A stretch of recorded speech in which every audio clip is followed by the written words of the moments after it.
বিয়ের কিছুদিন পর স্বামী বিদেশে চলে যায়। আমি আর আমার দেওর বাড়িতে ছিলাম। আমার দেওর বলতো, বৌদি তোমার সব কিছু ভালো লাগে, যদি দাদার আগে আমি তোমাকে পেতাম। একদিন রাতে যখন আমি আমার বিছানায় শুয়ে ঘুমিয়ে পড়েছিলাম, তখন আমাকে তারপর যা ঘটল সেটা শোনার পর আপনার মন হতবাক হয়ে যাবে। আমার বিয়ের পরের কয়েক মাস খুব সুন্দর কাটছিল। অর্ণব এবং আমি একসাথে সুখী জীবন কাটাচ্ছিলাম। অর্ণবের প্রতি আমার ভালোবাসা এবং তার আমার প্রতি যত্ন সব কিছুই পরিপূর্ণ ছিল। আমরা একসাথে ঘুরতে যেতাম, সিনেমা দেখতাম, আর আমাদের ফ্ল্যাটে অনেক সুন্দর মুহূর্ত কাটাতাম। অর্ণব একজন প্রকৌশলী হিসাবে কাজ করতেন, আর আমি তখনও আমার পেশা খুঁজছিলাম। কিন্তু হঠাৎ একদিন অর্ণবের অফিস থেকে জানানো হলো তাকে 1 বছরের জন্য বিদেশ পাঠানো হবে। আমার জন্য এটি খুব কঠিন সময় ছিল। আমি ছোট্ট গ্রাম থেকে শহরে এসেছিলাম। এখানকার পরিবেশ এবং জীবনযাত্রা একেবারে ভিন্ন ছিল, কিন্তু অর্ণবের জন্য সব কিছু মেনে নিয়েছিলাম। অর্ণব চলে যাওয়ার পর আমি বাড়িতে একাই থাকতাম। শহরের একটি ছোট্ট ফ্ল্যাটে থাকতাম, যেটি অর্ণবের অফিসের কাছেই ছিল। আমি অনেক সময় একা কাটাতাম, বই পড়তাম, রান্না করতাম এবং মাঝে মাঝে ছাদের বাগানে কাজ করতাম। আমার দিনগুলি একঘেয়েমি কাটছিল। আমি প্রায় গ্রামের কথা ভাবতাম, আমার পরিবার, বন্ধুদের কথা ভাবতাম। একদিন আমার শাশুড়ির ফোন এলো। তিনি জানালেন যে আমার দেওর সায়ন শহরে চাকরি পেয়েছে এবং আমাদের কাছে আসছে। শুনে আমি কিছুটা চিন্তিত হয়ে পড়লাম। সায়ন অনেক ভালো ছেলে, কিন্তু তার সাথে একা একা থাকতে আমি কিছুটা অস্বস্তি বোধ করছিলাম। সন্ধ্যায় অর্ণবকে আমি ফোন করে বিষয়টি জানালাম। তিনি বললেন, এ তো ভালো কথা, ভাই থাকলে আমিও তোমাকে নিয়ে চিন্তা করব না।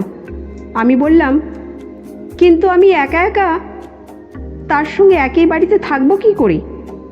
আমার কথা শুনে তিনি রেগে গেলেন এবং বললেন, সে আমার ভাই, তার থেকে তোমার কি বিপদ হতে পারে? সায়ন এলো এবং আমাদের ফ্ল্যাটে থাকতে শুরু করলেন। প্রথম কয়েকদিন খুব ভালো কাটলো। সায়ন অনেক সাহায্য করত, বাজার করা, রান্না করা, সব কিছুতেই সে আমার পাশে থাকতো।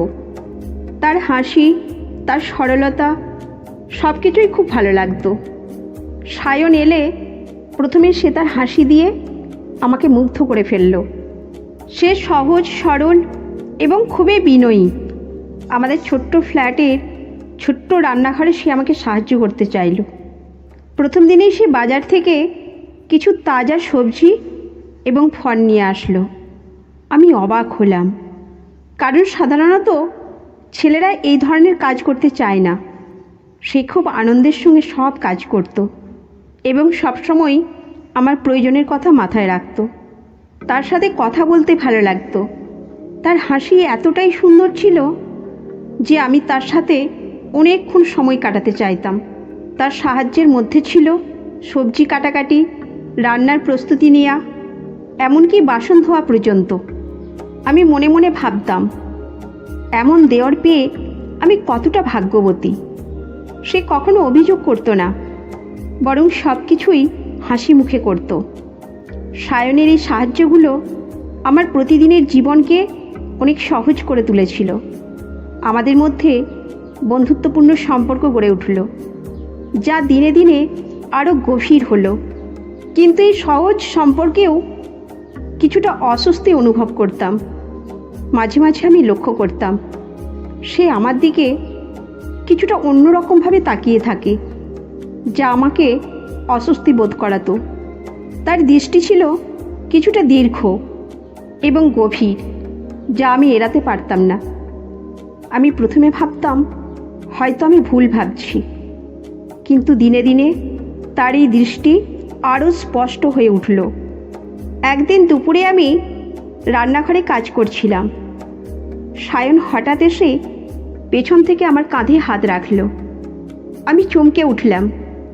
বৌদি, তোমার খুব পরিশ্রম হচ্ছে, আমি একটু সাহায্য করি? সে হাসি মুখে বলল। আমি তার হাত সরিয়ে দিয়ে বললাম, না, তুমি বসো, আমি ঠিক আছি। কিন্তু তার স্পর্শে আমি একটা অদ্ভুত শিহরণ অনুভব করলাম, যা আগে কখনো হয়নি।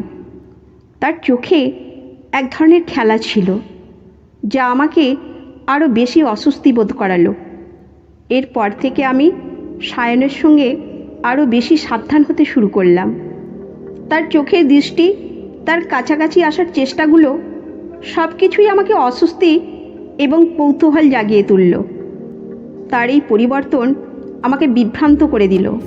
আমি জানতাম সে অর্ণবের ভাই, কিন্তু তার এই আচরণ আমাকে বিভ্রান্তির মধ্যে ফেলে দিল। আমি নিজেকে প্রশ্ন করতাম, সায়নের এই দৃষ্টির পেছনে কী লুকিয়ে আছে? আমার মনের মধ্যে এই প্রশ্নের উত্তর খুঁজতে থাকলাম, কিন্তু কোনো সঠিক উত্তর পাচ্ছিলাম না। এমনকি রাতেও যখন আমি আমার বিছানায় শুয়ে থাকতাম, সায়নের সেই গভীর দৃষ্টির কথা ভাবতাম। তার চোখের মধ্যে কী যেন ছিল, যা আমাকে আকৃষ্ট করত।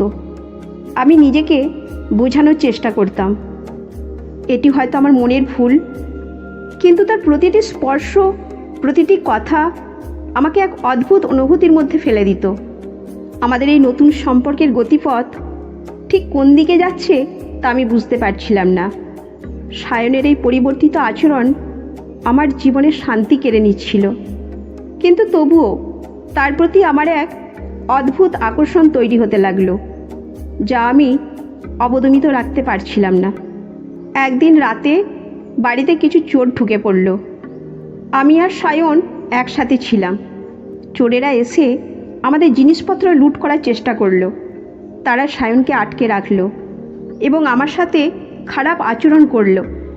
আমি কাঁদতে থাকলাম, কিন্তু কেউ আমাকে বাঁচাতে আসেনি। চোরেরা চলে যাওয়ার পর সায়ন আমাকে কাছে টেনে এনে সান্ত্বনা দিল। তার চোখে অদ্ভুত একটি মমতা, স্নেহ এবং দুঃখ ছিল।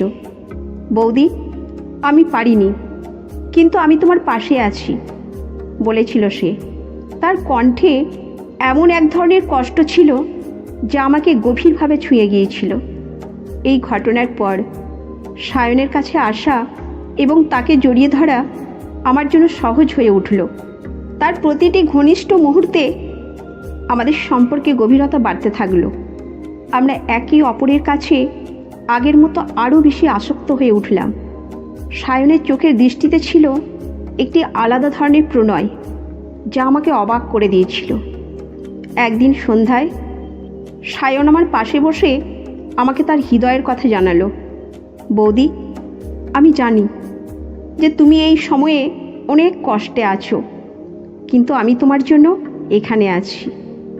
আমি তোমাকে ভালোবাসি, সে আমার হাত ধরে বলেছিল। তার স্পর্শ, তার কণ্ঠস্বর সব কিছুই আমাকে এক অদ্ভুত শীতলতা দিয়ে স্পর্শ করেছিল। আমি তাকে কিছু না বলেই চুপচাপ শুনছিলাম। আমার হৃদয় তার প্রতি আরও গভীরভাবে আকৃষ্ট হয়ে উঠেছিল। আমাদের মধ্যে এক গভীর সম্পর্ক গড়ে উঠল, যা সায়ন এবং আমার মধ্যে একটি সুন্দর কিন্তু গোপন প্রেমের সম্পর্ক তৈরি করেছিল। আমাদের একান্ত সময়গুলো ছিল এতটাই আন্তরিক যে আমাদের গোপন ভালোবাসার সম্পর্কে কিছুটা হলেও খোলামেলা হতে থাকলাম। কিন্তু এই সুখের সময় অনেক দিন চলেনি। অর্ণব দেশে ফিরে এলো এবং সায়নও আমার সম্পর্কে সত্যি ঘটনা জানার পর তার মন ভেঙে গেল। একদিন রাতে সায়ন চোখে পানি নিয়ে আমাকে বলল, বৌদি, আমি চলে যাচ্ছি। আমি জানি আমি তোমার জীবনে যন্ত্রণা দিয়েছি, কিন্তু আমি এখান থেকে চলে যাচ্ছি। তুমি নিজের জীবন শুরু করো, সুখী হও। সায়ন চলে যাওয়ার পর আমার জীবনে এক বিশাল শূন্যতা বিরাজ করছিল। আমি অর্ণবের কাছে সব কিছু মেনে নিয়ে তার পাশে থাকার চেষ্টা করলাম। আমাদের সম্পর্ক নতুন করে শুরু হলো, কিন্তু সায়নের চলে যাওয়ার পর আমি জানলাম জীবন থেমে থাকে না। এই ঘটনার পর আমার জীবনে অনেক কিছু পরিবর্তিত হলো। আমি আরও শক্তিশালী হয়ে উঠলাম। আমি জানলাম জীবনে সুখ এবং দুঃখ একসাথে চলে। কিছু সময় আমাদের জীবনে এমন কিছু ঘটে যা আমরা কল্পনাও করতে পারি না, কিন্তু তবুও জীবন থেমে থাকে না, আমাদের এগিয়ে চলতে হয়। আমি আবারও নতুন করে জীবন শুরু করলাম। আমি নিজের জন্য একটি ছোট্ট ব্যবসা শুরু করলাম। আমি নতুন বন্ধু বানালাম, নতুন মানুষের সাথে পরিচয় হলো। আমি বুঝলাম জীবনে যা কিছু ঘটে সব কিছুই আমাদের শক্তিশালী করে তোলে। এই গল্পটি আমাদের শেখায় যে জীবনের প্রতিটি মুহূর্ত আমাদের জন্য একটি শিক্ষা হতে পারে।